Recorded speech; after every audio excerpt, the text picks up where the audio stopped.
What's going on, guys? Today we're going to be reviewing the FightBox B10. Now they did send this out to me for review, but they gave me no instructions on the product itself, and all opinions are my own. Now let's get started. So here it comes in their branded packaging with the FightBox logo on the front, and we also have images of other controllers that they offer. So now on the back we can see more of their controllers listed, but now we can see that they make use of Cherry MX Black full-size switches on their controllers for their buttons.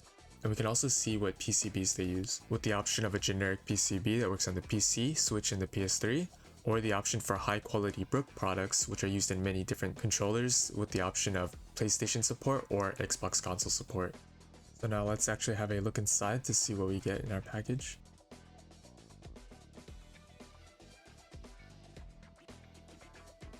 So it opens up quite nicely, and here we can see that the controller is protected with foam and bubble wrap. And here we have our USB-B cable as well as our instructions manual for the device. So here we have the controller itself. It looks fairly nice and it takes use of stacked acrylic for its design. And then on the back we just have standard Phillips head screws, so you can open it up easily if you ever want to make changes to the device in terms of art or any repairs. So in the package we get our instructions manual, our USB-B cable, and the controller. So now let's go over the features of this device. So first off, I went ahead and took off one of the keycaps to showcase the Cherry MX Black switches, which are used in all of their buttons, which includes our menu options as well. And then we have our standard leverless layout with our left, down, right, and up buttons. And then our 3 punches and 3 kicks, as well as our 4th punch and 4th kick.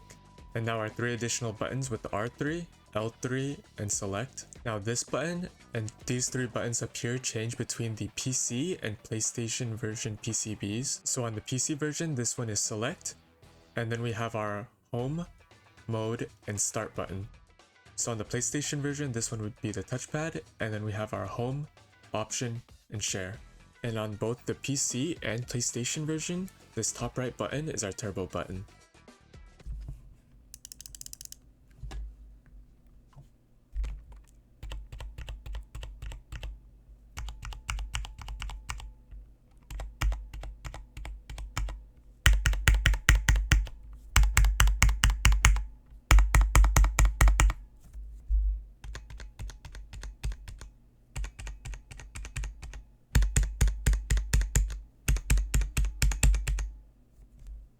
First off, a big concern is compliance with SOCD rulings, as you want to make sure your controller is actually legal.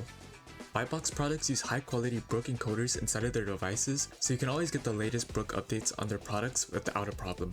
The PC versions use non-Brook encoders that work on PC, PS3, and the Switch, and will be compliant with the current SOCD rulings as they already have their Capcom tournament mode enabled. Those who bought units before May 1st, 2023 can always update their device with FightBox's provided instructions and firmware on their website, which I'll link down below.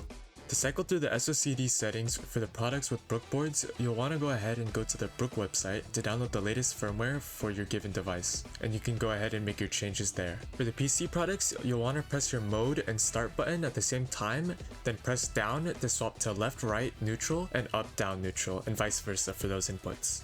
Then as an additional note, if you want to swap between the left stick, right stick, and Dpad inputs, you can hold down the mode button for 5 seconds and then test if it's the Dpad or not by using a gamepad viewer website. Taking Street Fighter 6 as our game of choice, we get a lot of extra options with our additional buttons. These can be bound for added options like an easy access parry and drive impact button. So here I have this right one as my parry button and the top one as my DI button. Now this makes it a lot easier to react to things rather than using the manual input. And so now you can react to DIs faster and also to attacks with your parry. Now what about this far left button? Since it is bound to the select or touchpad button, you may wonder if it can be used in game. And it can. So either you can have it as an easy access training reset button, or you can actually bind it like so. Make sure you go ahead and unbind or change your training restart button, as this will conflict with your inputs. You can bind it to whatever you like a parry or drive impact button if those end up being more comfortable for you. Or we can take a look at Daigo's layout and draw some inspiration. This layout is especially useful for Ken, since we can bind this left one as parry, and then this bottom one as 2 kicks for his run, and then keep this top one as our DI button. Having the 2 kicks button bound makes it easier for doing Ken's run combos, but you want to experiment with what fits you and your character best, as comfort is the most important factor. The controller has a bit of a softer press to it, unlike other controllers I've tried, and the caps are also flat, but other controllers use convex button caps. Both of these did take a little getting used to, but they didn't really hinder my gameplay too much, and I actually like the soft press now. Additionally, the buttons are all the same size, which if you're used to the standard leverless layout, you may need some time to adjust, but it was completely fine for me and I could reach all the buttons just fine. If you do plan on doing sliding inputs, the buttons do end up going too far down and your fingers get stuck in the grooves. Buttons are also large enough to double tap, so you can get those more precise double inputs down without it feeling cramped. Having these extra buttons makes it easier to react to moves with parry, as well as reacting to drive impacts much better, as they're much easier and quicker to press than doing the manual inputs. The controller feels nice, and it's satisfying to press the buttons. It also has a centered jump button, so both people who jump with their left hand and those that jump with their right hand can do so easily.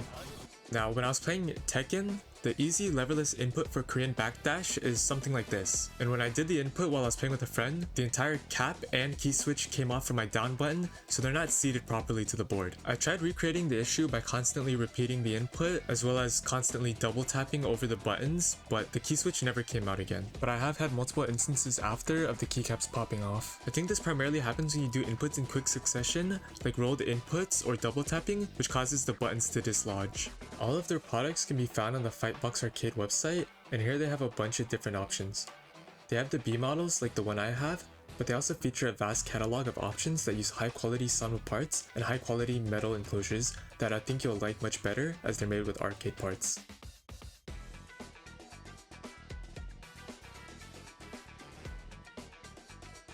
Specifically, if we look at the FightBox F1, it's a great alternative to the official hitbox as they offer tons of options for console compatibility that the hitbox does not offer, as it is geared for the PS4 and PC and is priced very highly. Additionally, it's also readily available, unlike the hitbox, which is often put on hold. All in all, I like the feel of the controller and its buttons, as well as the features it offers from the extra buttons that help me in game. The buttons have a soft press and feel satisfying and different to me. The acrylic is also sturdy and has some nice added weight and doesn't slip around in my lap, so it's very comfortable. It is unfortunate though that the buttons have issues with keycaps and entire switches coming out, so you have to be really cautious of it. I think that their other products may serve you better as they're built with higher quality parts, so you can take a look at their options as they have a bunch of controllers to choose from. I hope you learned something new from this video, and please subscribe. Thank you.